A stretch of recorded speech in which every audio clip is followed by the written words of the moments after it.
Hello, welcome to The Back Podcast, Australia's favourite gaming podcast, as voted on by us, the hosts of The Back Podcast, Australia's favourite gaming podcast. It's Monday, the 22nd of August, 2022. I am Nick Richardson, and today I'm joined by Peter Banjo Burns. And he's a multi-instrumentalist who learns your requests by ear and loops them into whatever majestic chaos arises. It's Jonathan Ong. Hello, hello, hello. How are you, buddy? Not too bad. Can I just go off track immediately and just say, Peter, do you play the banjo?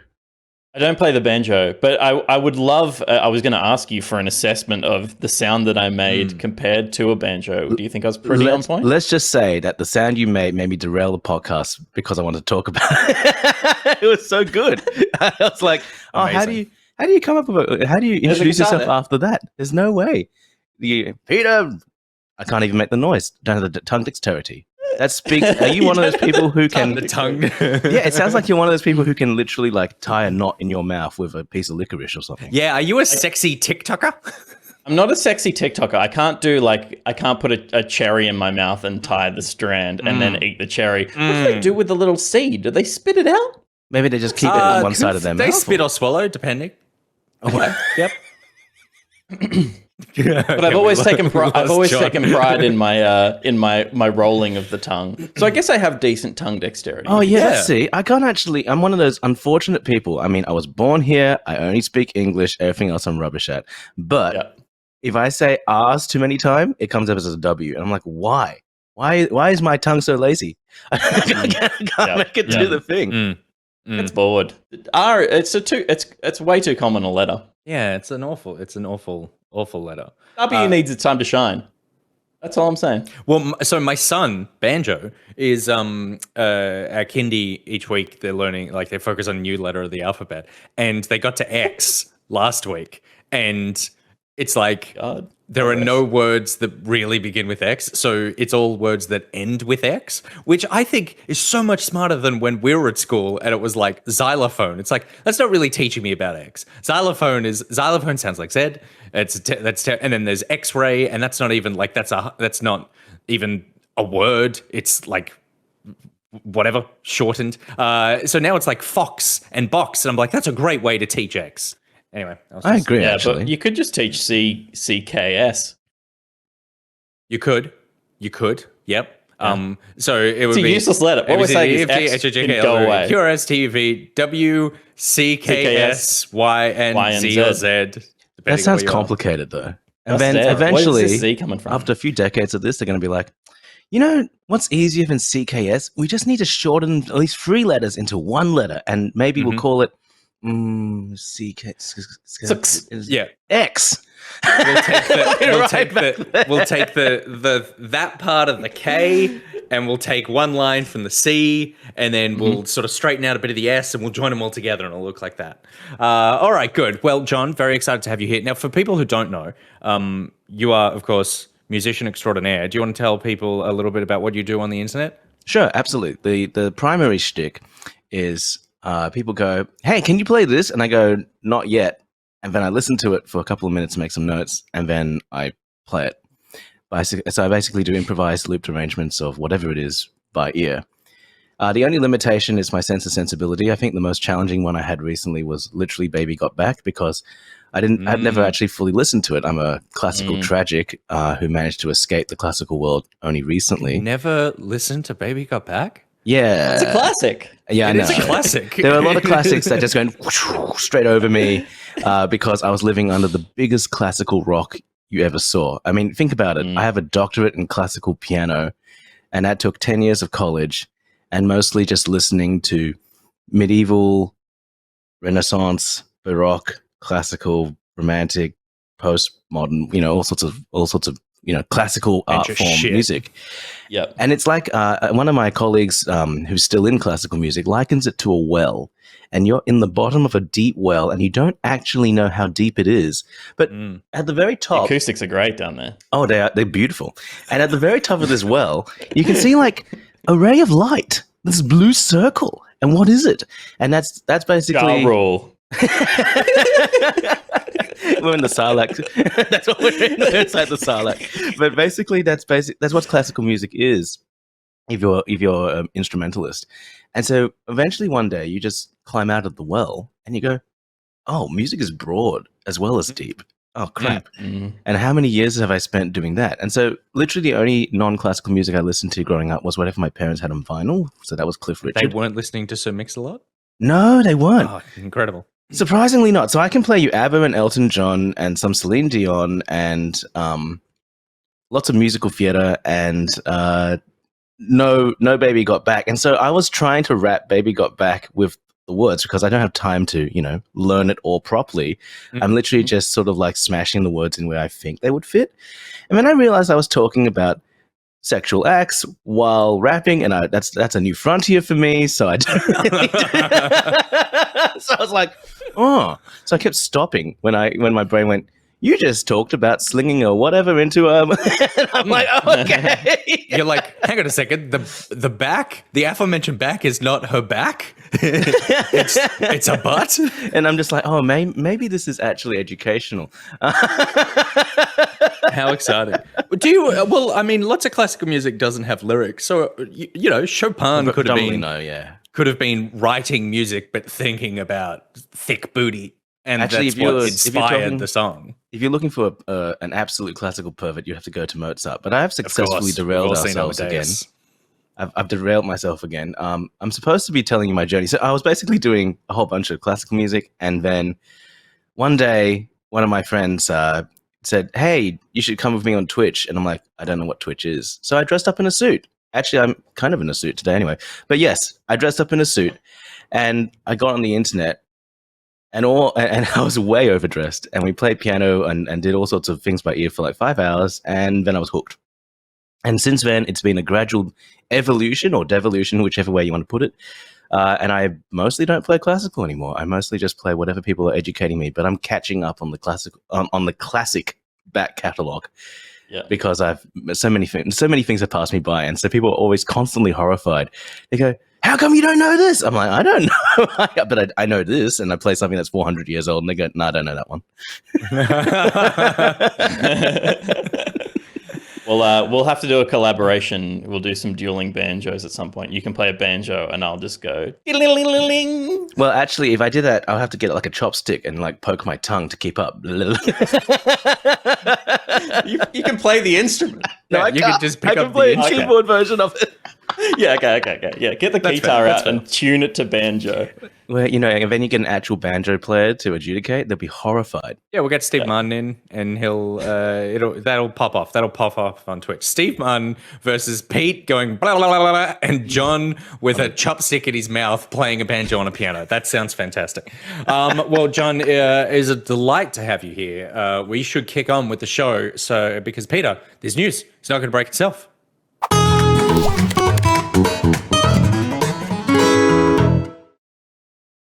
The Backup is presented by one of the top Stitch patrons and the best evil person we know, and that, of course, is John's computer last night, who stayed up late, working hard to be ready this morning, and then this morning, it just gave up. It was just like, nah, I stayed up late getting ready for the show, and now I did my work. So I'm talking about Evil Spy Boy. Evil Spy Boy, get your exclamation mark Spy Boys out in the chat, because thanks to his generous Patreon support, Evil Spy Boy is bringing you the backup, and he's hoping you bring the generosity to Food Bank Australia. Food Bank provides a regular breakfast to more than 132,000 students at schools across the country, and more than 200,000 kids seek food relief from their charities every single month. Donate at foodbank.org.au. There is a link in Nightbot right now, and head to tasteandmultifish.com for more info about Evil Spy Boy's proclivities. All right, let's back up and look at the biggest stories of the week, as voted on by us, the host of the Backup, where we back up and look at the biggest stories of the week. And John, you're our guest. Please kick us off with a story that made you back up and say, hey, that's a pretty big story. A pretty big story. I don't know about pretty big, except for the person who's pretty big himself. But Mark Zuckerberg and his Metaverse avatars. Hello? Oh, your camera just froze, John. Your mic's still going, though. Oh. So just like... Well... keep the dream alive. It's that's a perfect freeze frame anyway. That's just me looking at Mark Zuckerberg and his avatar. Like this is an example of how money isn't everything, I guess, because you can have all the money in the universe and still make yourself look like that. I just don't understand what he's doing. And it's like this. Yeah, so this is obviously like no one is going harder on the metaverse than the Zuck.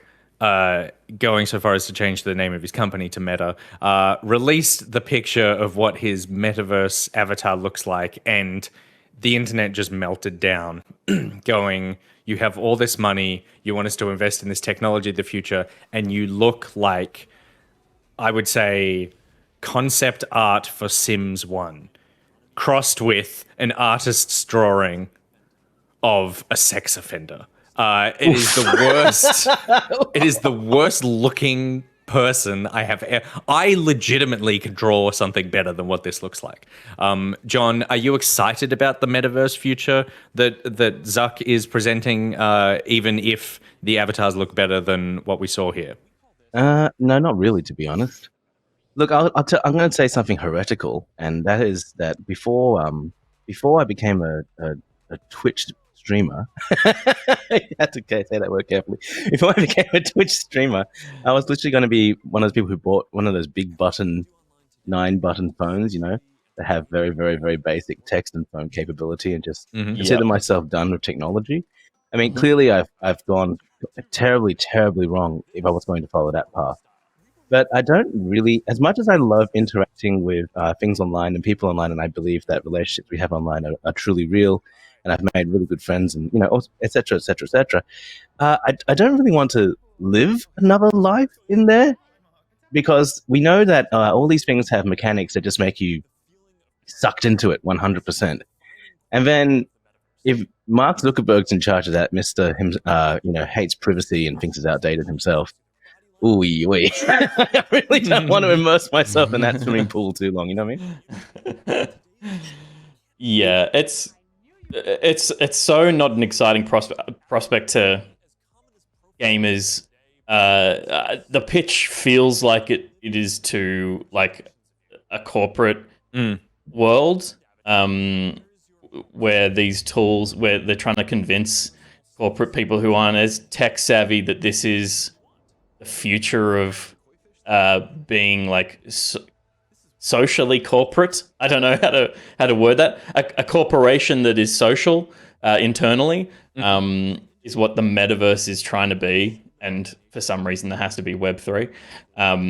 But the whole presentation of it is so naff. It feels so dated to the scene that sees it most, which is gamers. Like this feels dated, uninteresting to us who've seen evolutions in VR and AR, and this kind of stuff is just like the promise of it is so a solution to a problem we don't have.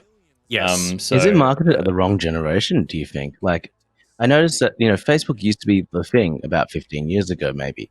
And then as we kept going, I don't really use Facebook anymore. They can't keep me on there at all. All my aunties and uncles and my grandparents, I'm sure my grandparents were alive, actually, they would be on it. But, everybody who's older than me has joined Facebook, and everybody who's my age and younger has left Facebook. And maybe just Facebook can't reinvent itself enough. I think it's them trying to bridge the generation gap, but the leadership's the same, right? So they still think in a certain way. And so maybe this is just their vision. Are they marketing to the wrong generation? I think they're being marketed and created by the wrong generation. I think that's the issue. Because when you think, it's difficult because you think back to when Facebook started, and Facebook was so cool. Like, there was MySpace, which was incredibly cool and will always be cool for the rest of time. But Facebook was like, oh, this is a genuinely incredible way to connect to people all over the world and to be able to bring families and friends together. I remember when I joined up to Facebook and it was like, wow, this is like my primary method of communicating now. And then the world has just moved on from it. With something like this, Pete, I think you're so bang on that the pitch is constantly, it feels like we've been in these meetings, right? Like, we have sat in meetings where people have pitched us stuff like this to be like, this is going to be the future of blah, blah, blah. And you just go, you are pitching to solve a problem that nobody has, so therefore it's going to, it is just hollow. Everything you're trying to do is trying to convince me to do something, as opposed to as opposed to fix something in my life where I'm just like, oh, that's such an obvious win. To me, it's just fascinating watching how every single version of the Meta and Facebook Metaverse pitch thing just is the wrong angle every single time.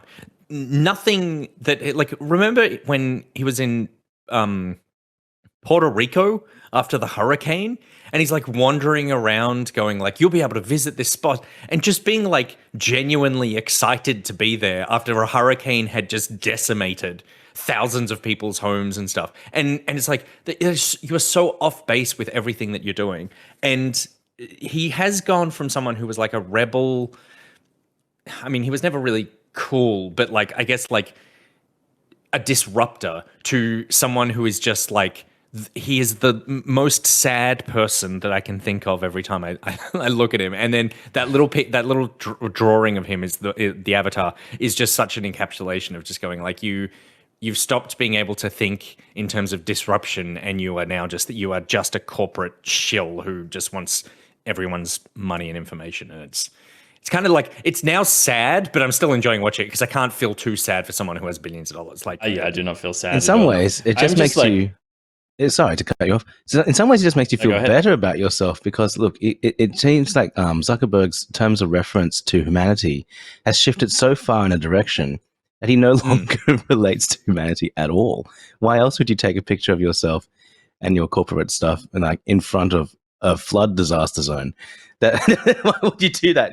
That means you have no empathy whatsoever. Totally. You're basically sociopathic. Yeah, totally. I mean, it's no surprise that the internet has taken to calling him a robot and looking at him as though he's some kind of alien, because he's so out of touch. And part of that is like, I'm sure just the sphere he's in, just being, surrounded by yes people probably, because who the fuck is not standing around him screaming no when this picture pops up on their desk. So it's such a weird thing that he can. It's just the confidence that he has next to the man that he is. Yeah, is such a weird dichotomy. I can't look at him. I find it so absurd when he's pitching something. I find it the most absurd thing in the world. And maybe someone else would be better at selling this metaverse, even the same version of metaverse that it is. But when it's coming out of his mouth, it sounds like lunacy, and it looks like lunacy. So I can only perceive it as lunacy. It's because anytime he starts pitching you on something, you think he's about to say "Sweet Baby Ray's," and that's because that video is so intrinsically tied to who he is as a person online now. That's all I can think of every time I see him. Is I'm like, he just wants to put sweet sauce on ribs. That's all he wants to do. That's all he's ever thinking about. The last thing I'll just say on this is I have seen some interesting talk about what, because obviously Fortnite exists. Everyone knows that Fortnite is the best version of the metaverse, or the most successful version of the metaverse so far. But lots of people have said that the best version of the metaverse is actually VR chat, because VR chat is basically like what you want the metaverse to be, which is an internet where you can be representative that has no rules.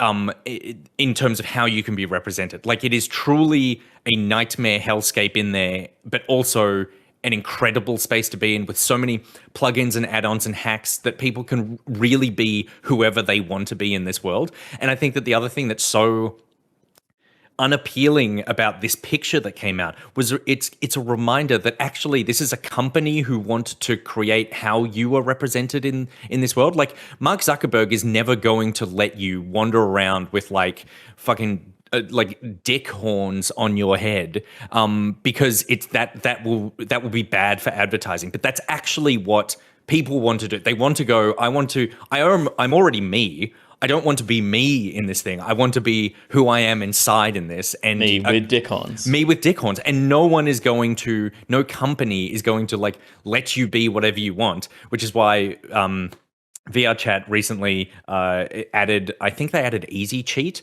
and the community were just so mortified because it was basically like, you are breaking all the plugins and hacks and mods that we've created to represent ourselves are going to be broken by this thing that says, no, you're not allowed to do that. And that, I think, is a constant problem with the metaverse. The only reason that Fortnite gets away with it, I think, is because it is the other version of the metaverse, which is, what if you weren't you, and what if you weren't the person that you feel like inside? What if you were Superman? What if you were a character from Dragon Ball Z? What if you were Rick? Like, so it's the other version of like representing yourself online through your heroes and your pop culture icons. But other than that, it's just I need dick horns. And that's what I need. And Zuck's never going to give me dick horns. He's going to give me sweet baby rays, and that's incredibly sad.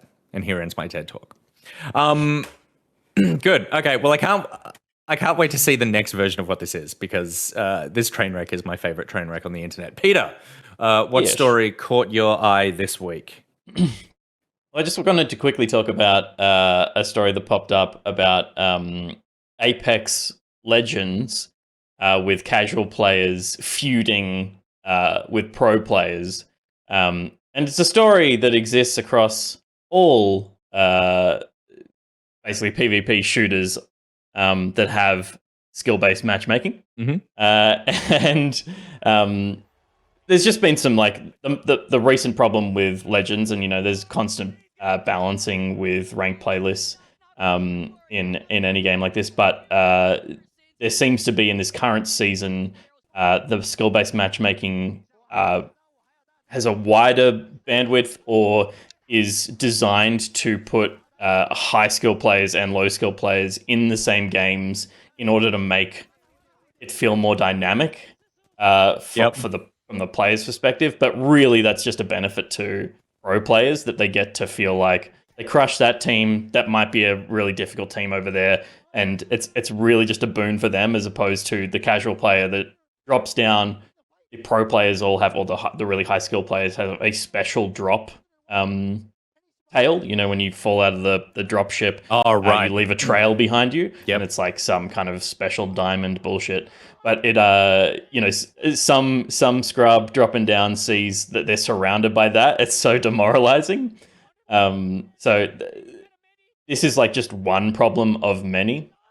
But I just wanted to quickly talk about, like, the more broadly, how difficult it is to appease pro players and casuals in these games, and why it always seems to come up that there's a problem that pro players are mad about one thing that casual players really enjoy. I've seen quite a bit in Halo already of, like, some weapons being too powerful in the hands of really skilled players, but in the hands of a more casual player, it's not that powerful because it requires so much finesse and precision to execute, but it puts off the balance in really high skill games. So, yeah, I mean, one of the things that I hate is a game being, like, designed for just the elite. Yeah. Because you want the game to be the same for people watching the pros, because it's aspirational. They want to be able to achieve that. And if the settings are completely different, they're playing a completely different game. Oh, you mean when you're watching, like, an esports tournament where they're on a slightly different build of the game, basically? Yeah, they've got different weapon layout, different like ways to engage with a map. It's an interesting battle. I don't know if you guys have come across that in any of the games that you play. You can play a bit of COD, and I can come across. Play a lot of piano. I actually play a lot of Valorant. I was cool. shamefully, well, not shamefully, but degenerating really well last night. And I've been to 4 or 5 in the morning playing Valorant in different regions. Good. I can come at this from the perspective of somebody who's not particularly good at shooting people in the head, which is probably a good thing in real life. And that's literally that. It's like the cool kids at school, right? So there was a cool kids club at school, and you just couldn't get there. And in school, it was because they, had social status from various things that you just couldn't have. And so when you pit a pro against somebody like myself, who's essentially a scrub, then the same thing's going to happen. They're going to have all this cool stuff that I can't have because I don't know, I just can't move my mouse over there in that particular way and do the thing. And and when you said that they were making it more dynamic, they're actually not making it more dynamic. If you're taking someone with a super high skill level, then it's actually going to make it more static. And it just literally reminds me of high school. That was very static. There was no such thing as social mobility in the playground. You put a pro against me. There's no social mobility there either. I don't get that thrill of winning either. I just get to go and go, oh yeah, there they go again.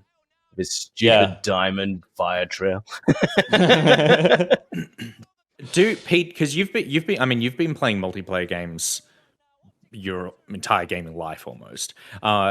I never really played them growing up. Was this as much of an issue before esports really took off in a major way? Obviously, like, you know, Halo's had esports for ages. The esports has been around for a while, but it hasn't been, you know, in the same way as it is now.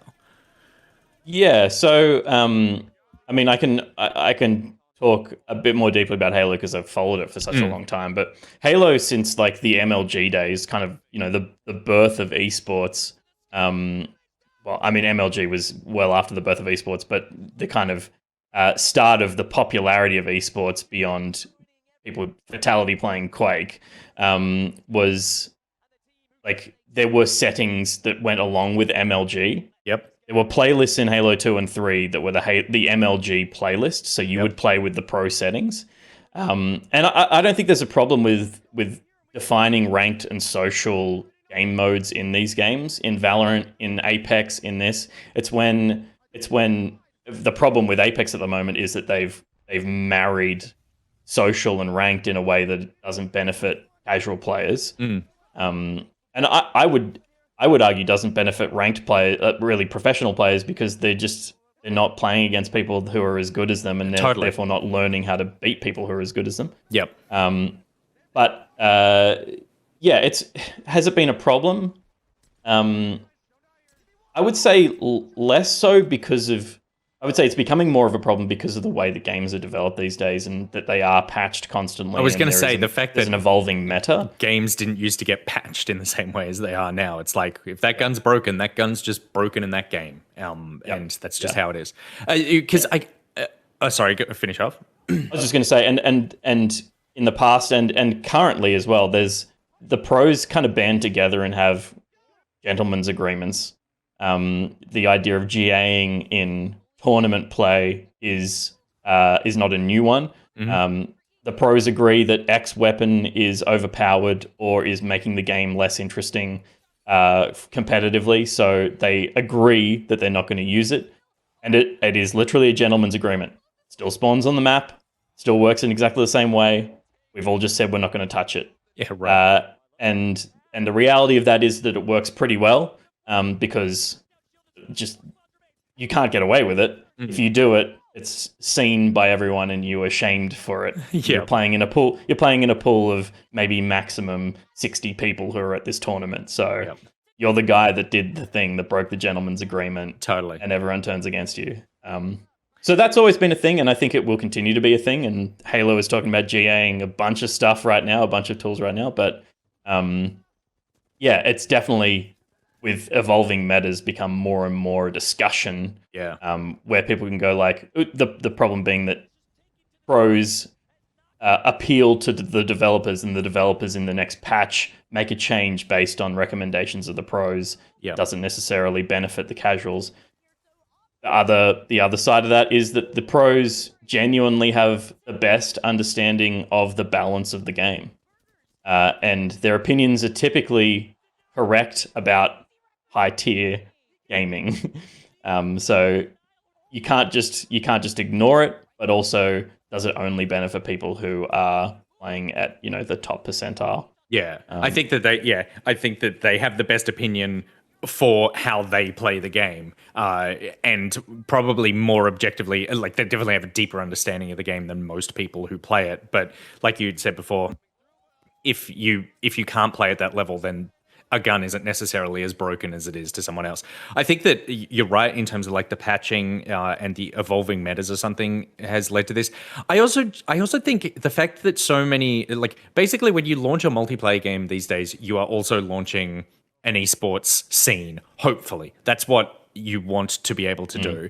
And I think with that comes this weird balance that developers find really hard to strike, because basically it's like esports is not a real esports is real competition, but it's not like a real sport. it is it is an advertisement for the game that only exists for as long as the game is around. And so that's not to delegitimize it and all the people who play it, but it is really just marketing for the game. So if you launch a game and then your esports scene launches and it's going well, and then you have this much closer communication with the players than you do with the general public, who are mainly just like posting on your forums or on Reddit or something, but you're actually sitting down with players having conversations, then you're going to potentially lean towards their opinions more. But also, you need to balance the game for them, because if the esports players get sick of the game and fall off the game, then your esports scene is dying, which makes it look like your competitive game is dying, which makes it look like your multiplayer game is dying. And therefore, it's like, well, your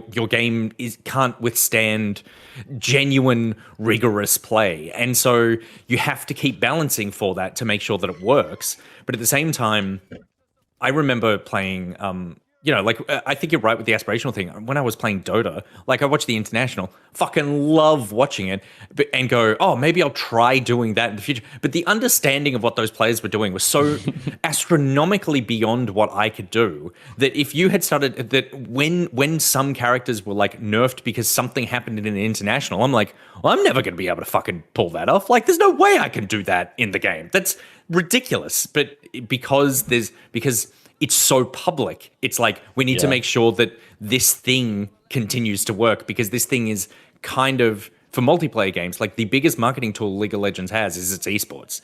If it fucks up its esports, it looks like League of Legends is dying. And I think that's a very difficult balance to strike. You're so right. It's that thing, it's that same problem in so many spaces of, like, the most visible people are actually just that top fraction of a percentage, but the cascade effect of that failing is the most public failure. So yeah.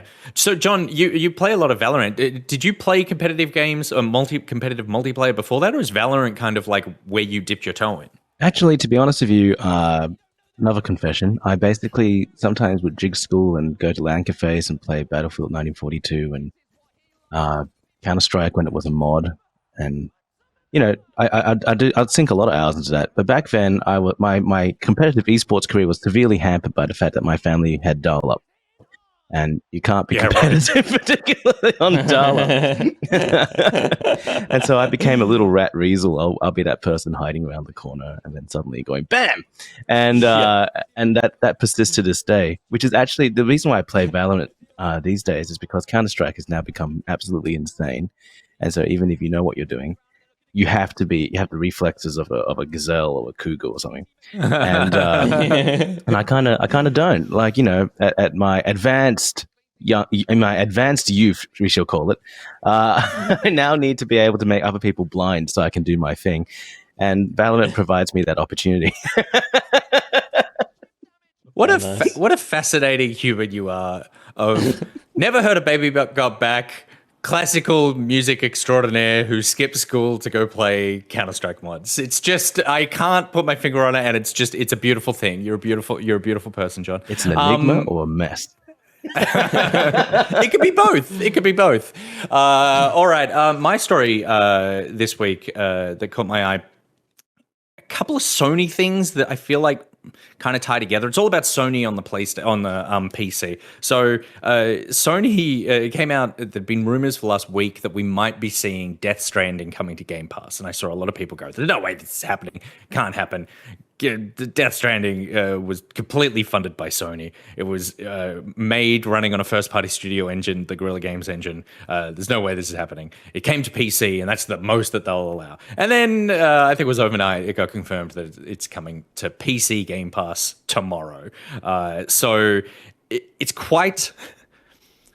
shocking is a strong word, because it's like, what does this actually mean? But I think from a business perspective, it's relatively shocking, because this is a game completely synonymous with PlayStation, to the point that it is often seen in their first-party marketing, and it's got released on PC, which was very exciting. But for it to come to its rival subscription service, the thing that Sony is trying to convince you to join their subscription service instead of the other one, is all because the game somehow Sony signed an agreement with 505, who are the publishers, that allow the publisher to decide where the game is put, even though Sony paid for the game, developed the game on their proprietary tech, and marketed the game as being completely a Sony game. It's like they missed the checkbox in the online signing of the contract that said, by the way, you may have paid for all this, but 505 can put this on the fucking Switch if it wants to.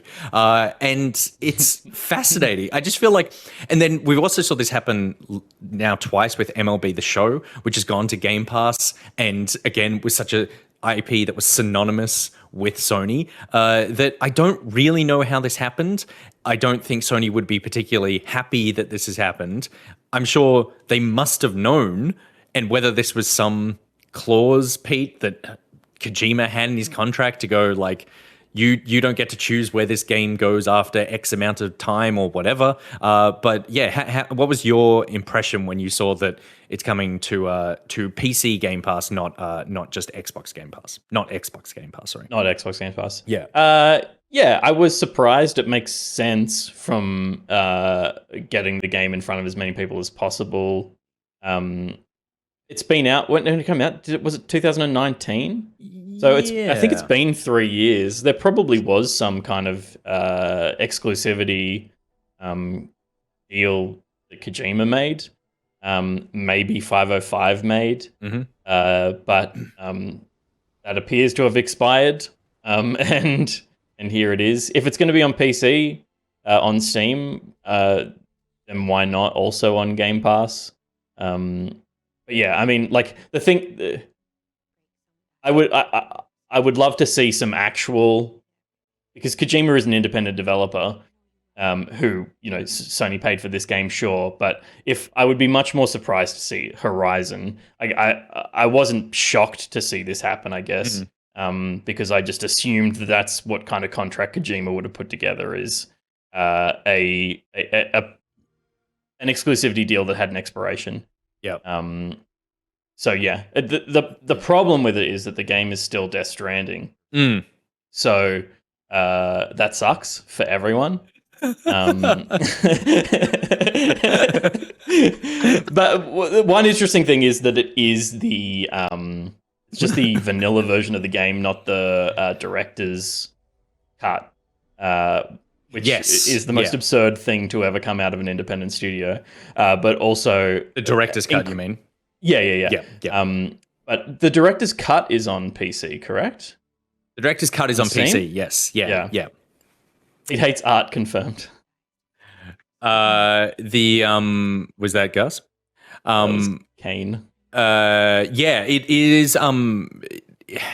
It's. I would love to see who's getting money for this as well, because whether Sony get any kickback from this from Xbox, because I think you're right. It's already on PC now. It's just on PC on a different launcher. I guess the difference is on PC, Sony were getting a cut of the money that you bought when you buy it from Steam, but here no one's buying the game on Game Pass. There would have been some money paid for it to get on there, but I don't know whether Sony is getting a cut of that or it's all just the publishing money. Like, it's very, as usual with anything with Kojima's name on it, it is incredibly complicated. It's a total mess, and it is fascinating to watch from a distance. He is an editor. John, did you play Death Stranding? Do you like Kojima stuff? How do you think this lands for Sony and Kojima? Well, for Sony and Kojima, I'm actually with the rest of you guys that said that this is probably a timed exclusivity thing. I do actually have a PlayStation 4, but I have never played this on PlayStation. I'm mostly in front of my computer. So actually, for people like me, and I'm assuming there's hopefully millions of us, we would more likely to play. We just established this. You're a mess. You're an enigma. You're an individual. There's only one of you. And I like art, unlike Pete. But basically, I'm more likely to play this now. Although, then of course the fact is, because it's 3 years old, a lot of people like me will have also watched many people play this through as well. So, do I need to experience the art viscerally myself, my hand on the keyboard and the mouse? I don't know personally. But that's a very subjective, personal thing. I'm very happy watching people play something like this with a story and an experience. So, all in all, generally accessibility is a good thing. I don't particularly enjoy region locks or platform locks, but I'm a consumer, and I'm not concerned with like the economic stability of the title or whatever. Just give it to me. Totally. That's so true. And I mean, I think that's I feel like that's what it should be. It should be like, well, the business people, it's up to you. You figure that out. But as a consumer, I just want to be able to get the stuff in the best possible way, in the easiest possible way. And it's not like I'm worried that Sony are losing money on this because I already got the game in the first place, and Sony are huge and fuck it, who cares? The other fascinating part of this, fascinating is a strong word. The other interesting part of this is that there is a rumor that Sony might be working on a PlayStation PC games launcher as well. Obviously, they've made it pretty clear over the past 12 months that they are really interested in putting a lot of the games on PC, and it seems to be working really well for them. God of War sold amazingly. Horizon did great. Death Stranding did great. Uncharted is coming. So this is something that they're serious about. I kind of hope that they don't make their own launcher, because I feel like we had that time where people were putting out, like the Bethesda launcher came out. We've got the EA one. We've got a Ubisoft one. We've got Battle.net. We've got Epic. Everyone kind of wants their own platform, their own marketplace, so they don't need to pay 30% to Steam when they every time they sell a game. But at the same time, again, as from the perspective of a consumer, it's just very annoying when I have a bunch of different launchers on my computer where they're all updating things at different times in different ways, installing in different spots. And the number one thing is then I need to go to a lot of work to try to update my Steam Deck to be able to get Death Stranding running. Pete. I am like the most staunchly against the concept of everyone having their own launcher. But if a Sony launcher meant that they were more inclined to release their first-party titles in a tighter release window to their console, I would be heaps fucking for it.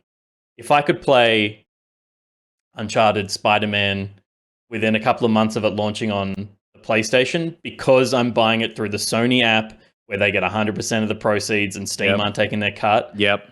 Give it to me. Like if it's day and date almost that. Yeah, I mean that would be ideal. I don't know that they would go there out of the gate. I think it would be amazing if they did. But yeah, I would take a Sony launcher for that. In the same reason that I look at Blizzard and go, I totally understand the legacy of the Blizzard company and IP being on your own. Like, you're worth going to. Yep. Or at least, they used to be worth going to.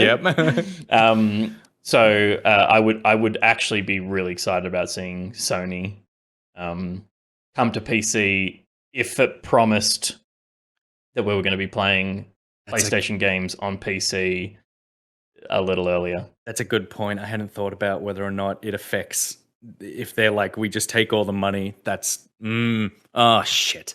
God damn it. John, sorry. I also wonder, like, so for example, from the perspective of a person who likes competition in a marketplace, yes, we hate launchers, and right now I keep slapping down my different launchers because I've got 3 or 4 of them too that are trying to gobble up my limited bandwidth here simultaneously. But at the same time, if you think about it, like, if Steam does actually charge a hefty percentage from developers and they were the only option, then they could just arbitrarily raise fees and call it the cost of doing business. I do actually like the fact that people have the market capitalization to be able to try and rein this in just by existing. It is annoying as a consumer, but it's not exactly, we don't pay for access to the platform. We just pay for what we want to buy on said platform usually. So to me, that's not too much of a bad thing, really, because it's not like streaming services where you have to pay an access fee monthly just to see that one show you want to watch and then remember to cancel it later. It literally just exists on your hard drive, and then you just buy it. You interact whenever you want. So I basically go to Epic mostly to get their free games. I don't know if I've even given Epic any money yet, but I just get all these free games. I looked at my Epic library last week, and I have I have like 130 games in there or something, and it's a relatively solid lineup of games. And I'm like, I think I've bought 3 of these, and the rest have just been redeeming that. Like, I could one day, if Steam all collapses, it's like, oh, I actually nearly have. I've got like a third of my Steam library already just for free redeemed on Epic. It's pretty amazing. Yeah, so that's my take. My take is basically it doesn't really harm us in the game's consuming space at the moment because we don't have to pay for access. But we also just have the benefit of competition, which hopefully may make more indie developers viable because they can shop around. Question mark? Maybe. I don't know. Yeah. Good question. I mean, it's just that Steam is still so ubiquitous. It's like if you have a PC, you have Steam, and that's the store you use to look for games Totally. first, which you're right would be potentially out of control had they not had some competition along the way, and more competition. Like, I mean, I think GOG Galaxy is, or I think it's just called GOG now.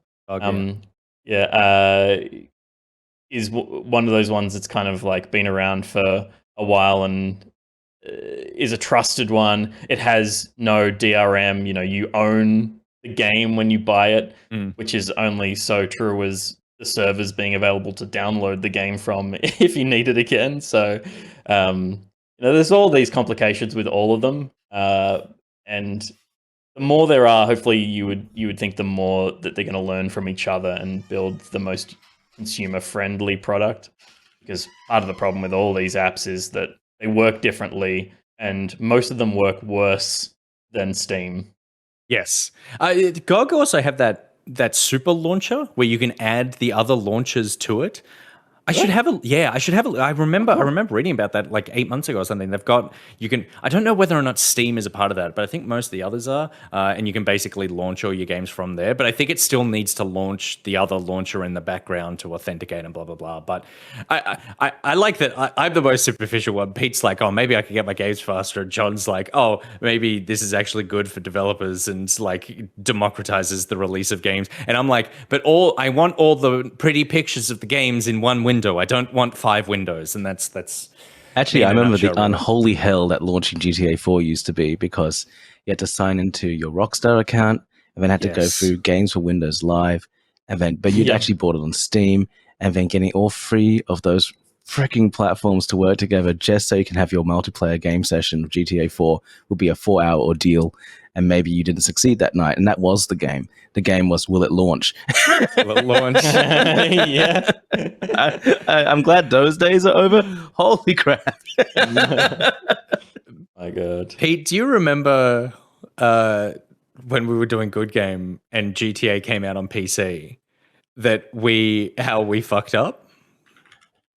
I don't remember the way that we fucked up, but there was the Rockstar launcher talking to...